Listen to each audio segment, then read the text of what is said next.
Shalom, praise the lord. 40 రోజుల ప్రార్థనా బలిపీఠం అనేటువంటి ఈ కార్యక్రమంలో జాయిన్ చేసినటువంటి వారందరికీ మన ప్రభువును రక్షకుడు అనేటువంటి యేసుక్రీస్తు వారి అతి శ్రేష్టమైన నామంలో శుభములు, వందనాలు తెలియజేస్తున్నానండి. షాలోమ్, ప్రైజ్ ద లార్డ్. మునుపటి దినాలు కూడా మీరు ఈ కార్యక్రమంలో పాల్గొన్నారని నమ్ముచున్నాను. తద్వారా దేవుని దీవెనలు పొందుకున్నారని ప్రభునందు విశ్వసిస్తున్నాను. ఒకవేళ మీరు జాయిన్ చేయకపోయినట్లయితే మళ్ళా వెళ్ళి ఈ లింక్స్ క్లిక్ చేసి మీరు జాయిన్ అయ్యి మునుపటి దినముల వాక్యదానాలు కూడా మీరు పాల్గొని దీవెనలు పొందాలని ప్రభు ప్రేమను బట్టి రిక్వెస్ట్ చేస్తున్నాను. అలాగనే రానున్న దినాల్లో కూడా 40 days రెగ్యులర్ బేసిస్లో మీరు ఈ కార్యక్రమంలో జాయిన్ అయ్యి మీ ప్రార్థనా జీవితంలో, ఆత్మీయ జీవితంలో లోతైన ఆత్మీయ అనుభవం పొందుకొని ప్రభు దీవెనలు పొందుకోవాలని ప్రేమపూర్వకంగా మిమ్మల్ని వేడుకుంటున్నాను. మరి ఈనాటి ధ్యానాంశము విశ్వాసంలో ధైర్యం కొరకు ప్రార్థన. ధైర్యం కోసం ప్రార్థన చేయాలా? విశ్వాసంలో ఎలాంటి ధైర్యం కావాలి మనకి? విషయాలు ధ్యానించుటకు ముందుగా చిన్న ప్రార్థన చేసుకుందామా? సర్వశక్తి గల యావే ప్రేమ గల పరలోకపు తండ్రి, జీవం కలిగిన నీ వాక్యం కొరకు వందనాలు స్తోత్రంలో అయ్యా. జాయిన్ చేసిన ప్రతి బిడ్డను బట్టి నీకు వందనాలు స్తోత్రాలు చెల్లిస్తాం తండ్రి. బిడ్డలందరూ ప్రభా నీ వాక్యాన్ని వినుచుండగా ఈ వాక్యపు వినికిడిలో వారు దీవించమని ప్రార్థిస్తున్నాం తండ్రి. వాక్యంలో లోతైన సత్యాల మర్మాలు గ్రహించులాగన వారి మనోన్నతాలను వెలిగించమని మాట్లాడుచున్న నన్ను నీ సిలువ చాటున మరుగుపరుచుకొని మీ ఆత్మ ద్వారా మీరు మాట్లాడి వీళ్ళందరినీ బలపరచు, దీవించి, ఆశీర్వదించి మహిమ గంత ప్రభావాలు మీరే పొందుకొని మని నజరేయుడును సర్వశక్తిగా యేసు నామములో ప్రార్థించి పొందుకొని ఉంటున్నాము తండ్రి. ఆమేన్. Praise the lord. ఆఖరి వరకు ఈ వాక్యదానంలో పాల్గొనండి. Especially if you're struggling with any kind of fear or anxiety or you feel that you need to grow in boldness in your faith, I request you to stay back till the end. అలాగనే ఆఖరి ప్రార్థనలో join అయ్యి మరి మీకున్నటువంటి భయాందోళనల నుండి విడుదల పొందుకోవాలని కూడా ప్రభు ప్రేమను బట్టి ప్రోత్సహిస్తున్నాను. Stay tuned. మరి ధైర్యం కొరకు ప్రార్థన ఎందుకు చేయాలి? ధైర్యం అనేది ఒక ఆప్షనా క్రైస్తవ జీవితంలో అంటే కాదు. ధైర్యం అనేటువంటిది విశ్వాసికి ఉండవలసినటువంటి ఒక మరి అద్వితీయమైన గుణలక్షణము. మనం ఆత్మ ఫలముల కోసము, ఆత్మ వరముల కొరకు ప్రార్థన చేస్తాము, అనేక అక్కర్ల కొరకు ప్రార్థన చేస్తాము, అనేకుల కొరకు విజ్ఞాపన కూడా చేస్తాము. అయితే ధైర్యం కొరకు మనము ప్రార్థించవలనని, అసలు ధైర్యంగా ఎందుకు ఉండాలి, ధైర్యం అనేది ఎలా వస్తుంది, మరి ఇలాంటి విషయాలను ధ్యానిస్తుండగా మరి మొట్టమొదటిగా మిమ్మల్ని యెహోషువ గ్రంథము 1వ అధ్యాయము 6వ వచనం నుండి కొంచెం చదువుతున్నాను, దయచేసి గమనించండి.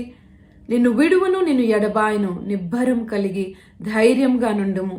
వారికిచ్చదనని నేను వారి పితరులతో ప్రమాణం చేసిన ఈ దేశంను నిశ్చయముగా నీవు ఈ ప్రజల స్వాధీనం చేసేదవు.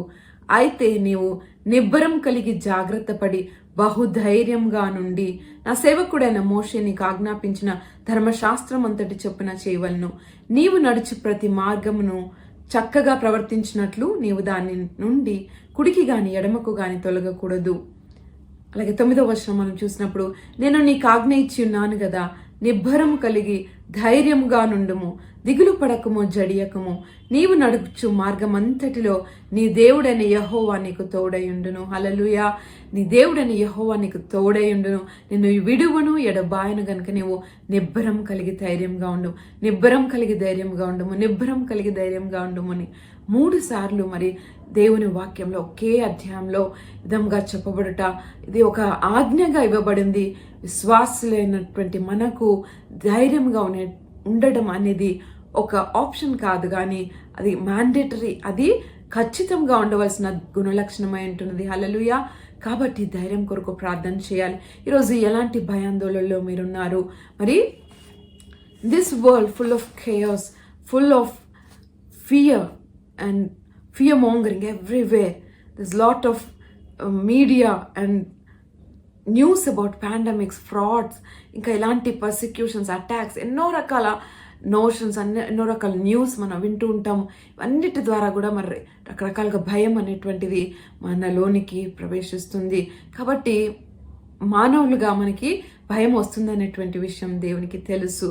అందుకే ఆయన 365 సార్లు కన్నా ఎక్కువ సార్లు మరి బైబిల్లో భయపడకము, భయపడకము అని మన కొరకే రాయించారు. పరిశుద్ధాత్మ దేవుడు మనల్ని ఎల్లప్పుడూ ధైర్యపరచడానికి, మనకి మరి ఆదరణను, నిబ్బరాన్ని, ధైర్యం ఇవ్వడానికి అనేక వాక్యాలు రాయించి ఉంచినారు. హల్లెలూయా. నిబ్బరం కలిగి ధైర్యంగా ఉండమని మరి ఆయన మనకి నేను విడువని ఎడబాయనని అష్యూరెన్స్ ఇస్తూ నిబ్బరం కలిగే ధైర్యంగా ఉండమని ఆజ్ఞయిస్తున్నారు. కాబట్టి ధైర్యం అనేది చాలా ప్రాముఖ్యమైనటువంటి విషయము మనం గమనిస్తున్నాం. అలాగనే యెషయా గ్రంథము 43వ అధ్యాయం 1వ వచనం మనం చూస్తే, అయితే యాకోబు నిన్ను సృజించిన వాడగు యెహోవా, ఇజ్రాయేలు నిన్ను నిర్మించిన వాడు ఇలాగు సెలవిచ్చుచున్నాడు, నేను నిన్ను విమోచించి ఉన్నాను, భయపడకము, పేరు పెట్టి నేను పిలిచి ఉన్నాను, నీవు నా సొత్తు. హల్లెలూయా. ఈరోజు వాక్యం వింటున్నా నీతో పరిశుద్ధాత్మ దేవుడు మాట్లాడుతున్నారు. నా బిడ్డ, నేను సృజించిన నా బిడ్డ, నువ్వు భయపడవద్దు, ఎందుకంటే నేను పేరు పెట్టి నేను పిలిచి ఉన్నాను, నీవు నా సొత్తు, నేను నిన్ను విడువను ఎడబాయను. కాబట్టి నువ్వు ధైర్యం కలిగి నిబ్బరం కలిగి ఉండు, భయపడకు అని ప్రభువు మీతో మాట్లాడుతున్నారు. హల్లెలూయా. ఎలాగా వస్తుంది సిస్టర్ ధైర్యం? ఎలాగా మనము భయపడకుండా ఉండగలము? మరి ఎన్నో భయాందోళనకరమైన సంగతులు కోవిడ్ తర్వాత అయితే మరి యాంగ్జైటీ డిజార్డర్స్, పానిక్ అటాక్స్, మరి ఫోబియాస్, ఇట్లాంటి వాటి ప్రివాలెన్స్ ఎంతోగానో పెరిగిందని మరి డేటా చెప్తోంది, స్టాటిస్టిక్స్ చూపిస్తున్నాయి. అలా కాకుండా కూడా మనుషులందరూ కూడా ఏదో ఒక రకమైన భయములతో వారు మరి ఇబ్బంది పడుతూ ఉంటారు, దాంతో బ్యాటిల్ చేస్తూ ఉంటారు. మరి ఇలాంటి సిచ్యువేషన్లో ఒక మానవులుగా మనం ఎలా ధైర్యం కలిగి ఉండగలము అనినప్పుడు సామెతల గ్రంథము 28వ అధ్యాయము 1వ వచనంలో వాక్యం ఈ విధంగా సెలవిస్తుంది, ఎవడునూ తరమకుండానే దుష్టుడు పారిపోవును, నీతిమంతులు సింహము వలె ధైర్యంగా నుందురు. హల్లెలూయా. నీతి అనేది మనకి సింహం వంటి ధైర్యాన్ని ఇస్తుందంట. హల్లెలూయా. ఎలాగైతే ఈ నీతి మనకి ఎలాగ వస్తుంది? నీతిమంతులుగా ఎలాగా తీర్చబడగలము అంటే ప్రభు అయిన యేసుక్రీస్తునందు విశ్వాసం ఉంచి ఆయన సొంత రక్షకునిగా అంగీకరించినప్పుడు ఆయన కృప చేత మనం రక్షణ పొందుకొని ఉచితముగా నీతిమంతులుగా తీర్చబడుతున్నాము. అలాంటి నీతిని మనము పలుకుచున్నప్పుడు, నీతిమంతులు మనము గ్రహించి ఆ నీతి మార్గంలో మనం నడుచుకుంటున్నప్పుడు ధైర్యంగా ఉంటామని వాక్యం సెలవిస్తున్నది. నీతిమంతులు ధైర్యంగా ఉంటారు. మరి నీతి అనేది కృప ద్వారా మనకి ఇవ్వబడిన ఉచితమైన బహుమానము. హల్లెలూయా. మనం దాని కొరకు ఏ కష్టం పడలేదు, కానీ మన కొరకు యేసు ప్రభు వారి సిలువలో ఆయన విలువైన రక్తాన్ని చిందించి మన ప్రతి పాపమును, శాపమును ఆయన సిలువ రక్తంతో తుడిచి వేసి మనల్ని ఉచితముగా నీతిమంతులుగా తీర్చిన నీతిని మనం గట్టిగా పట్టుకున్నప్పుడు మనం ధైర్యంగా ఉంటాము. కృప ద్వారానే మనకు ఇవ్వబడి ఉన్నది. కృప పొందిన వారం గనుక మనము ధైర్యంగా ఉండగలము. దూత మరియకు ప్రత్యక్షమైనప్పుడు పలికిన ఒక మాట గమనించండి. లూకాసు వార్త 1వ అధ్యాయం 30వ వచనంలో, దూత మరియా భయపడకము, దేవుని వలన నీవు కృప పొందితివి. హల్లెలూయా. వినుచున్న నీవు కృప పొందిన దానవు, కృప పొందిన వాడవు, కాబట్టి భయపడకము, ధైర్యంగా ఉండము. ఆయన కృప నీకు ధైర్యాన్ని ఇస్తుంది. హల్లెలూయా. ఆమేన్. అసలు మనకి రక్షణ ఎందుకు ఇచ్చారు ప్రభు అంటే కూడా లూకాసు వార్తలో మరి రాయబడి ఉన్నది. అదే లూకాసు వార్తలో మనం గమనించినప్పుడు 75వ వచన ప్రారంభంలో మనం చూస్తున్నప్పుడు, మనము శత్రువుల చేతి నుండి విడిపింపబడి మన జీవిత కాలం అంతయు నిర్భయులమై ఆయన సన్నిధిని పరిశుద్ధముగాను నీతిగాను ఆయనను సేవింపను అనుగ్రహించుటకును ఈ రక్షణ కలుగజేసను. హల్లెలూయా.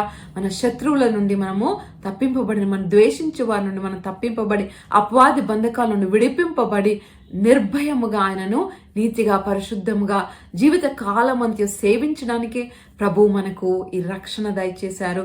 రక్షణ అనేది బహుమానం, ఉచితముగా ఇవ్వబడింది. ఆయన యందు విశ్వసించడం ద్వారా, ఆయన ప్రభు రక్షకుడని ఒప్పుకొనడం ద్వారా మనకి ఇవ్వబడిన ఈ రక్షణ కూడా మనము నిర్భయలమై ఆయన సేవించాలని, దినదినము ధైర్యముగా మన విశ్వాస జీవితం మనం కొనసాగుటకు ఆయన దయచేసి ఉన్నారు. హల్లెలూయా. ఇది కృప. కృప అంటే ఏంటి? దేవుడు నన్ను ప్రేమిస్తున్నాడు, ఆయన శాశ్వతమైన ప్రేమతో నన్ను ప్రేమిస్తున్నాడు కనుక విడువక నా ఎడల కృప చూపుతున్నాడు, విడువక ఆయన నా ఎడల ఆశీర్వాదములు దయచేస్తున్నాడు, విడువక ఆయన సన్నిధిని నాకు తోడుగా ఉంచుతున్నాడు. ఎందుకు అంటే శాశ్వతమైన కృపతో ఆయన నన్ను ప్రేమించినాడు. మరి ఆ కృప అనేది ఏంటి అంటే, కృప మరి ఎలాంటి షరతులు లేకుండా, ఎలాంటి అవధులు లేకుండా దేవుడు నిన్ను ప్రేమించుట ఆయన కృప అన్నది. హల్లెలూయా. మనం ఆ విధంగా నమ్మినట్లయితే నా దేవుడు నన్ను ప్రేమిస్తున్నాడు, ఆ విధంగా మనము ధ్యానించినట్లయితే నా దేవుడు నన్ను ప్రేమిస్తున్నాడు కనుక ఆయన నన్ను కాపాడుతాడు, ఆయన నన్ను ప్రేమిస్తున్నాడు కాబట్టి నా ప్రతి అక్కరిని తీరుస్తాడు, ఆయన నన్ను ప్రేమిస్తున్నాడు కాబట్టి ఆయన నన్ను బాగొచ్చేస్తాడు, ఆయన నన్ను స్వస్థపరుస్తాడు, నన్ను ప్రేమిస్తున్నాడు కాబట్టి ఈ పాపం నన్ను విడిపిస్తాడు, ఆయన నన్ను ప్రేమిస్తున్నాడు, ఆయన ఎన్నడూ విడివడు, నేను ఏ పడిపోయిన స్థితిలో ఉన్న నన్ను నీతిమంతుడు అంటున్నాడు ఆయన అనేటువంటి ఆ విశ్వాసంలో, ఆ నమ్మకంలో, ఆ యొక్క నిశ్చయతలో మనం ఉన్నప్పుడు మనము ధైర్యంగా ఉండగలము. హల్లెలూయా. ఇంత గొప్ప కృపను దేవుడు మనకు దయచేసినందుకే దేవుని మనం స్తుతిస్తామా. హల్లెలూయా. ఎన్నడూ విడువని ఎడబాయను కాబట్టి ధైర్యంగా ఉండు, ఎన్నడూ నిన్ను విడువను, ఎన్నడూ ఎడబాయనని ప్రభు మాట్లాడుతూ మరి ఇంత గొప్ప కృపనిచ్చినందుకు ఆయన స్తుతిస్తూ మనము ధైర్యంగా ఉండవలసినటువంటి వారమే ఉన్నాము. హల్లెలూయా. మహోన్నతిని చాటున నివసించువాడే సర్వశక్తుని నీడను విశ్రమించువాడు అని మరి 91వ కీర్తన ద్వారా అనేకులు విశ్వాసంలో బలపరచబడి ధైర్యం పొందుకొని వారు అనేక మరి భయంకరమైన సందర్భాల్లో సంఘటనల నుండి విడుదల పొంది వారు నిరీక్షణ కలిగి ధైర్యం కలిగి వారు సాక్ష్యములను పొందుకొని ఉంటున్నారు. మహోన్నతిని చాటున నివసించువాడు ధైర్యంగా ఉంటాడు. హల్లెలూయా. నివసించాలండి, ఆయనతో కూడా మనం అంటుకట్టబడినటువంటి జీవితం కలిగి ఉండాలి. ఆయనతో సహవాసం కలిగిన ఎడల నీకు మేలు కలుగునని వాక్యం సెలవిస్తుంది. ఆయనతో మనము ఎప్పుడైతే సత్సంబంధంలో ఉంటామో, ఆ రిలేషన్షిప్లో ఉంటామో, ఎప్పుడు ఆయన సన్నిధానంని మనం అనుభవిస్తూ ఉంటాము. As we practice God's presence, ఇదిగో ప్రభు నాతోనే ఉన్నాడు, ఇక్కడే ఆయన సన్నిధి నాతోనే కూడా ఉంది అని మనము ఆయన ప్రెసెన్స్ని ప్రాక్టీస్ చేసినప్పుడు, ఆయన సన్నిధిని మనము నమరవేస్తూ అనుభవిస్తూ ఉంటున్నప్పుడు మనము ధైర్యంగా ఉంటాము. హల్లెలూయా. మరి ఎంత గొప్ప వాగ్దానాలండి. 91వ కీర్తనలో నీ పక్కన 10,000 మంది పడినను, కుడి పక్కన 10,000 మంది కూలినను అపాయం నీ యొద్దకు రాదు. పగలు ఎండ దెబ్బయను తగలు, రాత్రి వెన్నెల దెబ్బయను తగలదు. మరి ఈ మార్గమంతట్లో కాపాటకు ఆయన తన దూతలను ఆజ్ఞాపించును, నీకు అపాయం ఏది రాదు, ఏ తెగుల్ని గుడారం సంభవించదు. ఎంత సెక్యూరిటీ జోన్లో మనల్ని ఉంచినారు. Believer of Christ is in a high security zone. ఎప్పుడు దూతల కాపుదల మన చుట్టూ ఉన్నదనేటువంటిది మనము జ్ఞాపకం చేస్తూ ఉంటున్నప్పుడు మనము ధైర్యంగా ఉండగలము. హల్లెలూయా. ప్రభు కృపనందు మనం విశ్వాసం చేస్తే ధైర్యంగా ఉండగలము. ఆయన వాక్యము దివారాత్రం ధ్యానిస్తే మనము ధైర్యంగా ఉండగలము. మరి ఆయన ధర్మశాస్త్రం మనం ధ్యానిస్తున్నప్పుడు ధైర్యంగా ఉండగలము. అలాగనే మరి ఆయన మీద మనం ఆధారపడి జీవించినప్పుడు, ఆయన యందు మనం విశ్వాసం ఉంచి ఆయన యందు నిరీక్షణ కలిగి ఉన్నప్పుడు మనం ఏ స్థితిలో అయినా కూడా మనము ధైర్యంగా ఉండగలము. హల్లెలూయా. చూసి గమనిస్తున్నారా, మరి యేసయ్య రక్తం క్రింద మనల్ని దాచేసినారండి, రక్త కోటలో మనల్ని ఉంచేసినారు. అపవాది మనల్ని ముట్టలేడు. హల్లెలూయా. సిలువలో ఆయన రక్తం చిందించడం ద్వారా సాతాను పైన, వాడి అనుచరుల పైన యేసయ్య మరి విజయోత్సాహంతో ఆయన ఊరేగినాడంట. అపవాదిని వాడి అనుచరులను నిరాయుధులుగా చేశాడని కొలసీలకు రాసిన పత్రికలో రాయబడి ఉన్నది. అపవాదికున్న ప్రతి శక్తివతి పవర్ ఉండేది, కానీ అది తీయబడింది. వాడిని నిరాయుధులుగా చేసేశారు. కాబట్టి వానికి నీ మీద ఏ అధికారం లేదు. కాబట్టి ఈరోజు చేతపడి చిల్లంగ శక్తులని, బాణమతి అని రకరకాల అపవాది తంత్రములను బట్టి భయపడుతున్నారు, పిడింపబడి ఉంటున్నారా? ఒక విషయం చెప్పనా, అపవాదిని వాడి అనుచరులను యేసుక్రీస్తు వారిని రాయుధులుగా చేసేశారు. అందుకే వాక్యము మరి దినవృత్తాంతముల గ్రంథంలో రాయబడి ఉంది, ఇజ్రాయెల్లో మంత్రం లేదు, యాకోబులో శకునము లేదు, అవేవి నీకు ఎంత మాత్రం హాని చేయదు అని లూకా సువార్త 11వ అధ్యాయంలో మరి రాయబడి ఉన్నది. మరి ఏది ఎంత మాత్రము హాని చేయదు. పాములను తేళ్లను త్రొక్కుటకు శత్రు బలమంతటి మీద నీకు అధికారం అనుగ్రహింపబడి ఉన్నది. అటు అధికారమును నీవు గుర్తించినట్లయితే నువ్వు ధైర్యముగా ఉండగలవు. హల్లెలూయా. ఆమేన్. మన అధికారంను మనం గుర్తించినప్పుడు యేసు ప్రభు వారి శక్తి కలిగిన నామముని ఉపయోగించుటకు మనకి ఇవ్వబడినటువంటి ఆ పవర్ ఆఫ్ అటార్నీ మనం ఎప్పుడైతే రియలైజ్ అవుతామో మనం ధైర్యంగా ఉండగలము. Righteous are bold as a lion వాక్యం నేను చూసాం కదా ప్రావర్బ్స్ 28:1లో. అలాంటి ధైర్యం మనకు కావాలంటే మనకి ఇవ్వబడిన ఆ అధికారంను మనం గుర్తించి అధికారంను మనము ఎక్సర్సైజ్ చేయాలి. హల్లెలూయా. ఆయన సన్నిధిని మనము ప్రాక్టీస్ చేయాలి. ఆయన నాతోనే ఉన్నారు, ఆయన నామంలోని శక్తిని నేను ఉపయోగించినట్లయితే నేను ప్రతి ఇబ్బంది నుండి, ప్రతి అపాధి క్రియల నుండి నాకు విడుదల కలుగుతుంది అని నమ్మి పలకాలి. హల్లెలూయా. మన నోటికి అట్టి శక్తి ఇవ్వబడి ఉన్నది. అన్న వాక్యము రెండంచులు గల బలమైన వాడి అన్న ఖడ్గము. ఆ ఖడ్గం మన నోట్లో మనం పెట్టి ఆ వాక్కును పలికినప్పుడు మనకు ధైర్యం వస్తుంది. ముందుగా విన్న వాక్యములన్నిటినీ మీరు రాసుకోండి. మీకు తెలిసినట్లయితే మళ్ళీ జ్ఞాపకం చేసుకోనండి. రాసి ఇండ్లలో మనం రాసి పెట్టుకోవాలి. గోడలకి, తలుపుల, కిటికీల వాక్యం పెట్టుకొని దాన్ని చూస్తూ ఉండాలి. మరి మనకి మాటిమాటికి ఆ వాక్యం గుర్తొస్తున్నప్పుడు వాక్యము మనకి ధైర్యాన్ని ఇస్తుంది. మన అంతరంగంలో, విచారంలో హెచ్చినప్పుడు ఆయన వాక్యమే మన గొప్ప ఆదరణను, ధైర్యంను, సాహసమును, నిబ్బరాన్ని దయచేస్తుందని ప్రభు ప్రేమను బట్టి జ్ఞాపకం చేస్తున్నాను. హల్లెలూయా. మరి మన కాలికి రాయి కూడా తగలనంత సేఫ్గా దేవదూతలు మనల్ని కాపాడుచుండగా మనం దేనికి భయపడాలి, దేనికి వెరవాలి? హల్లెలూయా. ఎప్పుడు దేవునిలో ఆనందించాలి.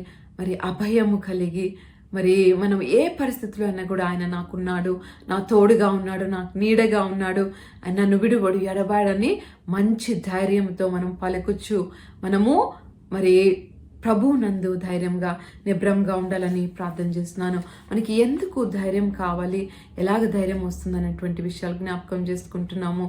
మరి అపోస్తుల కార్యముల గ్రంథంలో మనం చూసినట్లయితే 4వ అధ్యాయము 30వ వచనంలో మనం చూసినప్పుడు మరి అక్కడ దేవుని వాక్యంలో ఏముందంటే మనం వాక్యం ప్రకటించడానికి ధైర్యము కావాలి. ఆ విధంగా వారు ధైర్యంగా వాక్యం ప్రకటించుటకు వారు ఆత్మతో నింపబడినారటువంటి విషయాన్ని మనం గమనిస్తాము.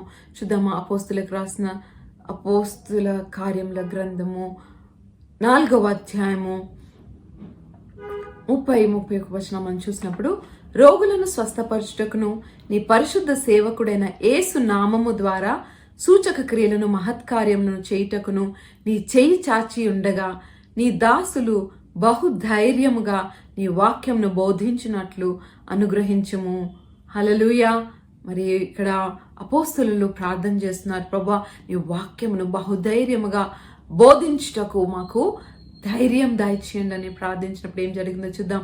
31వ వచనములో, వారు ప్రార్థన చేయగానే వారు కూడి ఉన్న చోటు కంపించెను. అప్పుడు వారందరూ పరిశుద్ధాత్మతో నిండిన వారే దేవుని వాక్యమును ధైర్యముగా బోధించిరి. హల్లెలూయా. వాక్యమును బోధించుటకు మరి బోధకులే కాదు కానీ విశ్వాసులైన మనం అందరం కూడా దేవుని సువార్తను ప్రకటించుటకు భారం కలిగినటువంటి వారము. సువార్త ప్రకటించిన యెడల నాకు శ్రమ అని పౌలు భక్తుడు చెప్తున్నారు. అలాంటి వాక్యము ప్రకటించవలసిన బాధ్యత మనందరికీ ఉన్నది. మనం ఉన్న పని స్థలాల్లో, మనం ఇంటి చుట్టుప్రక్కలలో, మన ఇంటి వారితో కూడా మనము వాక్యము పంచుకోవాలి. అటు వాక్యము ధైర్యముగా మనం పంచుకోవాలి అంటే, మన విశ్వాసంను ధైర్యంగా ప్రకటించాలి అంటే మనకు ధైర్యం కావాలి. అలాంటి ధైర్యము ప్రార్థన చేసినప్పుడు వస్తుంది. ఎలా వస్తుంది? వారు ప్రార్థన చేయగానే వారున్న చోటు కంపించిందట. వారు పరిశుద్ధాత్మతో నింపబడిన వారి ధైర్యంగా వాక్యం బోధించుటకు వారు శక్తిని పొందుకున్నారు. హల్లెలూయా. అపోస్తుల కార్యం 2వ అధ్యాయంలో కూడా మనం దేవిషయం గమనిస్తాం. అప్పుడు దాకా ఈ ప్రభుని మేము ఎరగము అని పిరికి వారిగా పారిపోయినటువంటి పేతురు తక్కిన అపోస్తులు 2వ అధ్యాయం అపోస్తుల కార్యం మనం చూసినప్పుడు పేతురు నిలబడి ధైర్యంగా ప్రవచన వాక్యంను ఎత్తిపట్టి సువార్తను వారికి ప్రకటించినప్పుడు, అయ్యలారా మేము రక్షణ పొందుకోవడానికి ఏం చేయాలని అక్కడ 3,000 మంది ఆ రోజు ప్రభు అయిన యేసునందు విశ్వాసం ఉంచి మీ పాప క్షమాపణ నిమిత్తం మీరు బాప్తిసం పొందము, అప్పుడు మీరు పరిశుద్ధాత్మని వరమును పొందుతారని పేతురు గారు పలికిన ఆ వాక్యమును బట్టి 3,000 మంది బాప్తిజం తీసుకొని ఆ రోజు రక్షింపబడ్డారు, పరిశుద్ధాత్మతో నింపబడ్డారు. ధైర్యంగా వారు అనేకులకు వాక్యం చెప్పగలిగినారు. మరి శిష్యులకు తక్కిన వారికి ఎలాగా ధైర్యం వచ్చింది అంటే, పరిశుద్ధాత్మందు బాప్తిసం పొందుకున్న ద్వారా పరిశుద్ధాత్మ పైనుండి వచ్చేటువంటి శక్తి మనకు ధైర్యాన్ని ఇస్తుంది. అందుకే ప్రభువారు మీరు వాక్యాన్ని బోధించడానికి వెంటనే మీరు మరి చుట్టుపక్కల ప్రదేశాలకు వెళ్ళడం కాదు కానీ పైనుండి వచ్చే శక్తిని పొందుకున్న వరకు మీరు మేడగదిలో వేచి ఉండండి. Wait until you receive power from high అని ప్రభు చెప్పారు. ఈరోజు వాక్యం వింటున్న మీకు అనేకులకు వాక్యం చెప్పాలనే ఆశ కలిగి ఉండొచ్చు, అనేకులతో సువార్త పంచుకోవాలనే శ్రద్ధ, ఆసక్తి కలిగి ఉండొచ్చు. ప్రార్థించిన యెడల ప్రభు మిమ్మల్ని ఆత్మతో నింపి బలపరిచి అలాంటి సందర్భాలను కలుగజేస్తారు, అలాంటి శక్తితో నింపి ఆయన మిమ్మల్ని మహిమగల పాత్రగా వాడుకుంటారు. కాబట్టి ఈరోజు ధైర్యంగా మనము నిలబడాలి. మరి ఎంతో హింసకి, ఉపద్రవాలకి, మరి పర్సిక్యూషన్కి గురవుతున్న క్రైస్తవ సంఘం ఈరోజు ధైర్యంగా నిలబడి దేవుని వాక్యం బలంగా బోధించాలి, దేవుని సువార్తను బలముగా ప్రకటించాలి, ధైర్యంగా నిలబడాలి అంటే ప్రార్థన అనేటువంటిది మన ఆయుధము. మోకాళ్ళ అనుభవం మనకి ధైర్యంనిస్తుంది. హల్లెలూయా. దేవుని ఎదుట మోకరించిన వాడు ఎక్కడైనా ఎవరి యొద్దైనా నిలబడగలడు అనేటువంటి ఒక మంచి కొటేషన్ ఉంది. హల్లెలూయా. One who kneels before God can stand in front of anyone అని ఉంటుంది. మనం ఎవరి ముందైనా ధైర్యంగా నిలబడి మన ప్రభువుని, మన దేవుని వాక్యముని, సువార్తని, రక్షణ సందేశాన్ని ధైర్యముగా మనం ఒప్పుకోవాలి. ధైర్యంగా సువార్తను బోధించాలి అంటే మనకి మరి ప్రార్థన జీవితంలో మనం బలంగా ఉండాలి. ఎడతెగగా ప్రార్థన చేసినట్లయితే, మెలకువగా ఉండి ప్రార్థన చేసినట్లయితే, ధైర్యం కొరకే మనం ప్రార్థన చేసినట్లయితే ఖచ్చితంగా ప్రభు మన ధైర్యంతో నింపి మనల్ని ఆయన మహిమ కొరకు వాడుకుంటారు. హల్లెలూయా. మరి ఈ విధంగా మనం పరిశుద్ధాత్మతో నింపి మనం కూడా దేవుని వాక్యం ధైర్యంగా బోధించేలాగున దేవుడు మన కృప దయచేయాలని మనం ప్రార్థన చేద్దాము. అంతకన్నా ముందుగా మరి భయములతో, ఆందోళనతో, ఫోబియాస్తో, పానిక్ అటాక్స్తో, యాంగ్జైటీ డిజార్డర్స్తో, భయం అనేటువంటి మరి ఇబ్బందులతో గురవుతున్నటువంటి దేవుని బిడ్డలకు ఈరోజు వాక్యం వింటున్న మీరు ఎవరైనా అలా ఉన్నట్లయితే ఇంకొక వాక్యంను మీకు చూపించి, మరి 2 వాక్యాలు మీకు చూపించి నేను ముగిస్తాను. తిమోతికి రాసినటువంటి 2వ పత్రిక 1వ అధ్యాయము 7వ వచనము. దేవుడు మనకు శక్తియు, ప్రేమయు, ఇంద్రియ నిగ్రహమును గల ఆత్మనే ఇచ్చును గాని పిరికితనము గల ఆత్మనీయలేదు. హల్లెలూయా. దేవుడు మనకిచ్చినటువంటి ఆత్మ ఎలాంటి ఆత్మ అని చెప్తూ శక్తి, ప్రేమ, ఇంద్రియ నిగ్రహము గల ఆత్మ అని చెప్తూ మనకి పిరికితనము గల ఆత్మ ఇయ్యలేదు అని వాక్యం సెలవిస్తుంది. అంటే పిరికితనం అనేటువంటిది ఒక ఆత్మ. Fear is a spirit. అందుకనే ఎవరైతే భయంతో, ఆందోళనతో గురవుతారో, అరే ఎందుకు భయపడతావు, ఎందుకు ఆందోళన పడతావు, కామ్గా ఉండరాదు, క్వైట్గా ఉండరాదు అంటే వాళ్ళు ఉండలేరు. ఎందుకంటే అది ఒక ఆత్మ, ఒక దురాత్మ. భయం అనేది ఎక్స్ట్రీమ్గా పానిక్ అటాక్స్గా మారి మరొక డిజార్డర్గా మారినట్లయితే దయచేసి విశ్వాసాలను మీరు గమనించండి. అది ఒక ఆత్మ. మరి ఎలాగా ఈ ఆత్మతో, ఈ దురాత్మతో మనము పోరాడగలము, ఎలాగా దీని నుండి విడుదల పొందగలము, ఎలాగా దీన్ని జయించగలము అంటే దేవుని వాక్యము యాకోబు రాసిన పత్రిక 4వ అధ్యాయం 7వ వచనంలో సెలవిస్తుంది. కాబట్టి దేవునికి లోబడి ఉండుడి, అపవాదిని ఎదిరించుడి, అప్పుడు వాడు మీ యొద్ద నుండి పారిపోవును. హల్లెలూయా.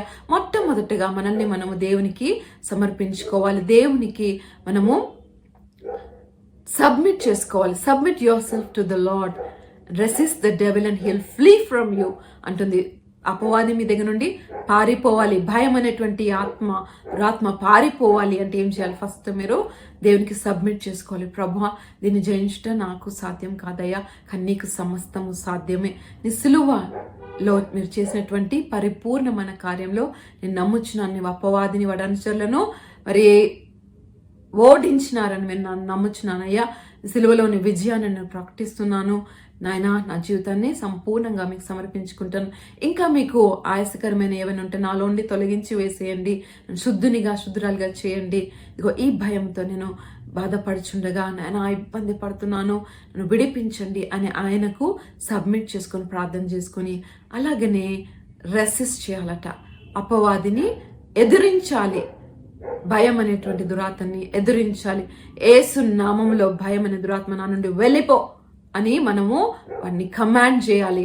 అధికారంతో ఆజ్ఞాపిస్తే లోబడుతుంది, అది పారిపోతుంది. హల్లెలూయా. వాక్యం వింటున్నటువంటి మీలో ఎవరికైనా ఏ విధమైన భయం ఉన్నా కానీ జ్ఞాపకం చేసుకుందామా. దేవుని కృప మనకి ధైర్యాన్ని ఇస్తుంది. ఆయన ప్రేమ, పరిపూర్ణమైన ప్రేమ భయమును వెళ్ళగొట్టునని వాక్యం సెలవిస్తుంది. దేవుడు నన్ను ప్రేమిస్తున్నాడు, ఆయన నన్ను విడువడు, ఎడబాయడని మన నిశ్చయిత కలిగినప్పుడు మనకు ధైర్యం ఉంటుంది. దేవుని సన్నిధి మనకు ధైర్యాన్ని ఇస్తుంది. ఆయన నన్ను విడువడు, ఎడబాయడు, ఎప్పుడు నా తోడుగా నీడగా ఉన్నారని ఆయన సన్నిధిని మనము అనుభవిస్తున్నప్పుడు మనం ధైర్యంగా ఉండగలము. హల్లెలూయా. మరి ఆయన కృప ద్వారా మనకు దయచేసిన నీతి మనకు ధైర్యాన్ని ఇస్తుంది. సింహముల వలె ధైర్యంగా ఉండుటకు ఆయన కృప మనకు సహాయం చేస్తుంది అనేటువంటి విషయాన్ని తెలుసుకున్నాము. అలాగనే మరి ఆయన వాక్యము, ఆయన వాగ్దానములు మనకు ధైర్యాన్ని ఇస్తాయి. ఆయన నయంకమైనటువంటి వాక్యం ద్వారా భయపడకము, నేను నీకు తోడే ఉన్నాను, నా దూతలు నీకు కావలా ఉన్నారు అనేటువంటి అనేక వాక్యములు మరి మనకి ధైర్యాన్ని ఇస్తాయని తెలుసుకున్నాం. అలాగనే ఆయన సువార్తను ప్రకటించక మనకు ధైర్యం అవసరము. కాబట్టి విశ్వాసములో మనము నిలకడగా ఉండి ఆ విశ్వాసం మనం ఒప్పుకోవాలి అంటే కూడా ధైర్యం అవసరము. అట్టి ధైర్యము ప్రార్థించుట ద్వారా మనకు అనుగ్రహింపబడుతుందని, పరిశుద్ధాత్మ నింపుదల మనకు ధైర్యాన్ని ఇస్తుంది, అభిషేకం మనకు ధైర్యం ఇస్తుంది అనేటువంటి విషయాలని ఈరోజు మనం ధ్యానించాము. ఇవన్నీ విషయాలను ఎత్తిపడితే ఈరోజు ప్రార్థన చేద్దాము. I believe God is going to set free many from their fears, and God will give you grace to pray and receive boldness, spirit of boldness. కాబట్టి ప్రార్థన చేసుకుందాము. అందరూ ఏకీభవించండి, ప్రార్థన చేసుకుందామా. సర్వశక్తి గల యావే ప్రేమ గల పరలోకపు తండ్రి, జీవం కలిగిన దేవా, వినిన వాక్యం కొరకు నీకు వందనాలు, స్తోత్రములు. నీ వాక్కును పంపి బాగొచ్చేసే దేవుడు అయినందుకు నీకు వందనాలు. వాక్యమే శరీరధారియే, కృపా సత్య సంపూర్ణంగా మా మధ్యలోకి వచ్చిన యేసయ్యా నీకు వందనాలు. నీ నామంలో నీ ధైర్యంను బట్టి నీకు వందనాలు చెల్లిస్తున్నాం. నీ వాక్యంలోని ధైర్యంను బట్టి నీకు వందనాలు. నీకు ప్రార్థించిన ఎడల మాకు దయచేస్తున్న ధైర్యం కొరకు వందనాలు.